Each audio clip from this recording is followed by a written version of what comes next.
Hello everyone, Munmun লাইফস্টাইলে সবাইকে স্বাগত। তো তোমরা কেমন আছো? আশা করছি সবাই ভালো আছো আর আমিও ভালো আছি।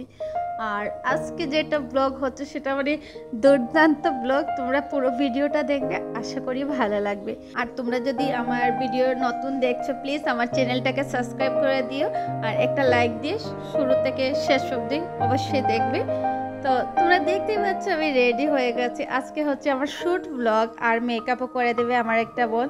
তোমরা দেখতেই পাচ্ছ আমি শাড়িটাই পরে বসে গেছি, ও এসে শাড়ি পরিয়ে দিয়েছে, তারপর থেকে ব্লগটা স্টার্ট করেছি। আর ও না আগেও একটা শ্যুট করিয়েছিল আমার ব্লগ, যারা আগে দেখেছো তারা তো জানোই যে ও আগে দিয়েছিল। ওইটা হচ্ছে বলতে পারো প্রি ওয়েডিং শ্যুট। আর আজকে যেটা দিচ্ছে মানে আজকে যেটা লুক আমাকে ক্রিয়েট করছে, তো সেটা হচ্ছে রিসেপশন লুক। তো এটা বউভাতের দিনেই বেশিরভাগ এরকম সাজে। আর দেখো না লাইটটা জ্বালিয়ে আমার প্রচণ্ড গরম লাগছিল, বাইরে বৃষ্টি হচ্ছে কিন্তু গরম লাগছিল আমার। ও আমাকে বলছে যে রিং লাইট জ্বালিয়ে মেকআপ করলে নাকি মানে ওর জন্য ভালো হয়, মেকআপটা পুরো কমপ্লিট যখনই করে মানে কোনো ইয়ে থাকে না, মানে কোনো প্রবলেম হচ্ছে কি না হচ্ছে সেগুলো ও সঙ্গে সঙ্গে দেখে নিতে পারে। তার জন্য আমাকে রিং লাইট জ্বালিয়ে ও মেকআপ শুরু করেছিল। তারপরে দেখতেই পাচ্ছ আই মেকআপ ফেস মেকআপ কিছু মানে প্রায় হয়েই গেছে। আর ও আজকের দিনটাতে না দুটো শ্যুট ছিল, আরেকজনকে সাজিয়ে এসেছে আর এসে আমাকে ঘরে সাজাচ্ছে। ওকে পার্লারে সাজিয়ে দিয়েছে আর আমাকে এসে ঘরে সাজাচ্ছে। আমি তো হাউস ওয়াইফ, বাচ্চাদেরকে রেখে তো আর যেতে পারবো না পার্লারে, তো আমাকে বলেছে আমাকে ঘরেই সাজিয়ে দেবে। আর তোমরা তো দেখতেই পাচ্ছ পুরো রেডি করার পরে সত্যি আমি অবাক হয়ে গিয়েছিলাম। আজ থেকে 8 বছর আগে সেজেছি কিন্তু সেরকম সাজি নাই, সত্যি কথা, যেটা সেরকম মানে ওইরকম ছিল না। এ তো মানে কি বলবো, এখন ট্রেন্ডিংয়ে যেটা চলছে এইচডি মেকআপ মানে ব্রাইডের মেকআপ আলাদাই চলছে, সেগুলো ছিল কিন্তু টাউনেই ছিল, ভিলেজ সাইডে তেমন ছিল না। তোমরা তো অনেকেই জানো 8-10 বছর আগে যাদের বিয়ে হয়েছে আমার মনে হয় অনেকেই মানে সিম্পল সাজুগুজু করেছো, যেটা আমিও করেছিলাম। পার্লার থেকে করেছি ঠিক আছে, কিন্তু ওইরকম মানে মেকআপ করে দেয় নাই। আর ওই বোনটা কাজ শিখেছে, এখন তো আমার ভালো হয়েছে মানে ও আমাকে কোথাও গেলে, তাছাড়া হচ্ছে ওর যদি শ্যুট করার ইচ্ছে থাকে তো আমাকে দিয়ে করায় বেশিরভাগ। আমি বলি ওকে, যে বারবার বলি তুমি একটা সুন্দর চেহারার মানুষকে দিয়ে বানালেই মানে শ্যুটটা করালে ভালো হবে। ও বলে না তোমাকেই আমার ভালো লাগে, তোমাকে মানে তোমাকে নিয়ে আমি স্যাটিসফাইড থাকি আর তুমিও আমাকে নিয়ে স্যাটিসফাইড থাকো। মানে সবার ক্ষেত্রে সেগুলো হয় না, কিন্তু যে যে মানে কি বলবো, যে ক্লায়েন্ট থাকে ওর অনেকটা চাহিদা থাকে, অনেক কিছু থাকে। তো ও নতুন শিখছে, তো ওকেও তো মানে ওরটাও বুঝতে হবে যে ও চেষ্টা করছে, এটা তো আমি মানে কি বলবো, ওটা প্র্যাকটিসের জন্য করছে, ওকে ওর মন মতোই করতে দিতে হবে। আরেকটা কথা কি, আমি দেখেছি মানে অনেক বড় মেকআপ আর্টিস্ট থাকলেও যদি ক্লায়েন্ট বেশি উৎপাত করে এই সাজুগুজুর সময় এটা হয় না ওটা হয় না ওইরকম বললে মানে মেকআপ আর্টিস্টেরও মানে ভালো লাগে না, আর যে সাজে তারও মানে সাজটা তেমন আমার কাছে ভালো লাগে না। তো ও আমাকে ভালো করেই জানি, ও যেরকম সাজিয়ে দেয় সত্যি তোমরা তো দেখেছো আর এখনও আরও দেখবে ও কত সুন্দর করে সাজিয়ে দিচ্ছে আমাকে। আর ওই মানে রিসেপশন লুকটা করবে আমাকে তখন থেকেই বলেছিল 2-3 দিন আগে যে তোমাকে দিয়ে আমি একটা রিসেপশন লুক করাবো, দেখি কেমন হয়। তো আমি বলেছি ঠিক আছে। আমি মানে ও সাজাবে শুনলেই আমি মানে কোনো সময় না করি না, আমার খুব ভালো লাগে ওর কাছে সাজতে। ও আমার মনের মতো করে সাজিয়ে দেয়। আর তোমরা তো দেখতেই পাও মানে আমাকে কত সুন্দর করে সাজিয়ে দিয়েছে। আমি তো তেমন সুন্দর না, তারপরেও মানে ও যখন সাজায় তখন আমাকে কত সুন্দর লাগে। আর তোমরা কিন্তু কমেন্ট করে জানাবে আমার সাজুগুজুটা কেমন হয়েছে, ও আমাকে কেমন করে সাজিয়ে দিয়েছে। আমি আমার নিজের থেকে বলে যাচ্ছি কত সুন্দর লাগছে, কত সুন্দর লাগছে, সত্যি আমাকে খুব সুন্দর লাগছিল। আর তোমরা কিন্তু কমেন্ট করতে ভুলবে না আমাকে কেমন লাগছিল। তোমরা এমনি বললে হবে না, কিন্তু ভালো হোক মন্দ হোক যেটাই হোক তোমরা মন রক্ষাতে না, আমার ভালো হলেও বলবে মানে খারাপ হলেও বলবে, যেটা হয়েছে সেটাই বলবে। আর তোমাদেরও কিন্তু অনেকের অভিজ্ঞতা আছে মেকআপ নিয়ে, তার জন্যই আমি তোমাদেরকে মানে তোমাদের কাছ থেকে জানতে চাইছি। অনেকেই কিন্তু মেকআপ করো, সেলফ মেকআপ করে, এমনি মেকআপ আর্টিস্টও আছো, তো তোমরা তোমরাও কিন্তু জানাবে ওর মেকআপটা কেমন হয়েছে, ভালো হলে বলবে, খারাপ হলে বলবে, আর কোন জায়গায় খারাপ হয়েছে, কি খারাপ হয়েছে ওইটাও বলবে কিন্তু।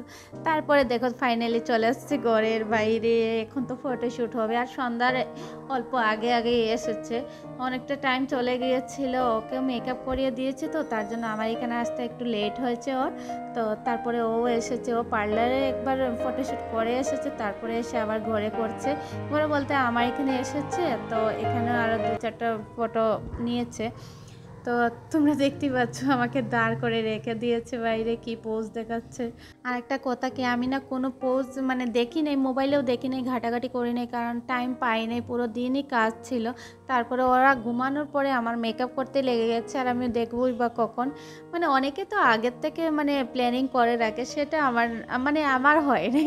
তো আমাকে মানে ক্যামেরাম্যান আমাকে দেখিয়েছে কয়েকটা পোজ, তাছাড়া হচ্ছে আমার বোনটাও আমাকে দেখিয়েছে, দিদি ওইরকম পোজ দাও, ভালো লাগবে। তো আমি যতটুকু পেরেছি দিয়েছি, আর নিজের থেকে মানে মন থেকে যেটা আসছে সেটাও দিয়েছি। তো ফটোশ্যুট মোটামুটি খারাপ হয় নাই, ভালোই হয়েছে। তোমরা আমার থাম্বনেইলে দেখতে পেরেছো হয়তো বা। আর সন্ধ্যার আগে আগে তো মানে সন্ধ্যা হবে বা তখনই তো ফটোগ্রাফার আমাকে নিয়ে ফটো উঠাচ্ছিল।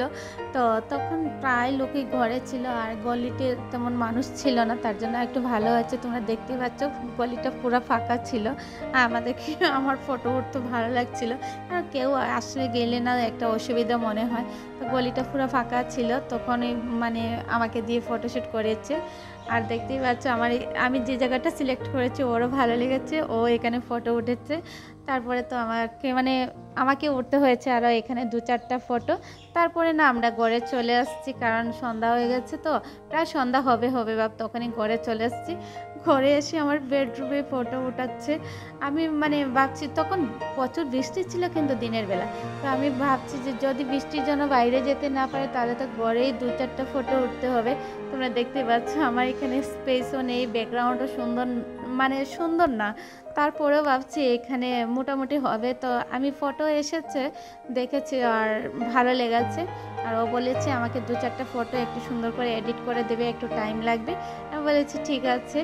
আর তোমরা দেখতেই পাচ্ছ আমার মেকআপ আর্টিস্ট আমাকে পোজ দেখিয়ে দিচ্ছে। ওর বাপরে, এ তো কঠিন কাজ, সব কাজই কঠিন, কিন্তু মেকআপ করাটাও অনেকটাই কঠিন কাজ। তাছাড়া হচ্ছে আমাকে দিয়ে শ্যুট করাচ্ছে। আমার মানে কি ভালো তো লাগছে, অবশ্যই ভালো লাগছে, সবারও ভালো লাগে এরকম সাজুগুজু করে ফটো উঠতে, কার না ভালো লাগে। তো আমারও ভালো লাগছে, কিন্তু যখন পোজ দেখায় আমার মনে হয় আমি পারছি না, এরকম মনে হয়। তোমাদেরও কি এরকম মনে হয়? আমার মনে হয় কি ও আমাকে এত সুন্দর করে সাজিয়ে দিয়েছে আর আমি ভালো পোজ দিতে পারছি না, ওর হয়তো বা মন খারাপ হয়ে যাবে।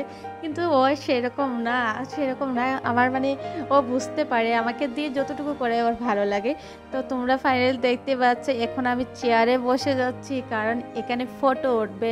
তো ও মেকআপ আর্টিস্ট, যেহেতু ওরও ফটো চাই, মানে ও তো মানে সবাই জানতে হবে না ও নতুন মেকআপ শিখেছে, ও মেকআপ আর্টিস্ট নামে পরিচিত এখন। তো একজন মেকআপ আর্টিস্ট, ওকেও তো মানে ওর প্রোফাইলে ফটো দিতে হবে। আর ফটোর জন্য ও ক্যামেরাম্যান বলেছিল এরকম রিং লাইটে কি ব্রাশ, মানে মেকআপের ব্রাশ নিয়ে ফটো ওঠার জন্য। তো ও বুঝতে পারছে ওরটা কতটা কঠিন ছিল, ব্রাশটা মানে ঠিকঠাক মানে সেট করতে পারছিল না। ক্যামেরাম্যান বলছিল এরকম না, তো আমাকে বলছে রিং লাইটের আলোটা একটু চেঞ্জ করো। তো করেছি, তারপরে বলছে আবার হোয়াইট করে দাও, তো সেটা করেছি। তারপরে ওইখানে হয়েছে, ওরও ফটো সুন্দর আসছে, আর আমার ভালো লেগেছে। আমার মোবাইলে দেখেছি ওর ফটোগুলো বেশ সুন্দর আসছে। তো তোমরা দেখতেই পাচ্ছ আমাকে রিং লাইটের সামনে কীরকম বসিয়ে রেখেছে, আর ও ওই দিক থেকে ব্রাশটা ধরে রেখেছে। তো কত কিছু না এখনকার জমানাতে, কত কিছু মানে যে মেকআপ আর্টিস্ট হয় ওরও কিন্তু অনেক কিছুর প্রয়োজন আছে। শুধু সাজালেই হবে না, ওর অ্যাডভার্টাইজ করতে হবে, নাহলে কেউ জানবে না। এত সুন্দর কাজ শিখে ঘরে বসে থাকলেও তো লাভ নেই না। তো তার জন্য মানে ও জানাতে হলে তো ওর কিছু ফটোরও প্রয়োজন আছে। এখন যেহেতু কম্পিটিশনের জামানা, কার থেকে কার ভালো হয়, মানে যার ভালো হবে তাকেই সবাই ডাকে, তাই না? আমার তো ওর মেকআপ ভীষণ ভালো লেগেছে, আশা করি তোমাদেরও খুব ভালো লেগেছে। আর ও কিন্তু অনেক বড় মেকআপ আর্টিস্ট হবে, সেটা আমার আশা। তোমরাও আশীর্বাদ করবে ওকে। তো বন্ধুরা, আমার আজকের ব্লগটি কেমন হয়েছে তোমরা কমেন্ট করতে ভুলবে না। তোমাদের কমেন্টের অপেক্ষায় কিন্তু আমি থাকব। আর আমার ব্লগ ভিডিও যদি দেখে ভালো লাগে প্লিজ তোমরা শেয়ার করবে, কারণ শেয়ার না করলে কেউ জানবেও না আর চিনবেও না, আর তোমাদের পরিচয়ে আমার পরিচয় হবে। তো বন্ধুরা, এখন দেখতেই পাচ্ছ ও চলে যাবে ক্যামেরাম্যান। তো আজকের ব্লগটি এতটুকুই। ভালো থাকবে, সুস্থ থাকবে, ধন্যবাদ।